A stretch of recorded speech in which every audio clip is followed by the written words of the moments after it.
Hivi jamani, Adam na Eva walikula tunda gani na kwa nini?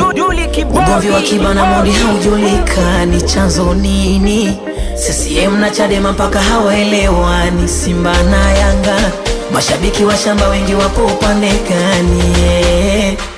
Nusu mtu nusu chuma mimi, kitovu changu kimezikwa chini. Mina dini sio mpagani, tori za kiwa kusiletee nini? Ukiringa na jichua, siwezi jiwa kisawe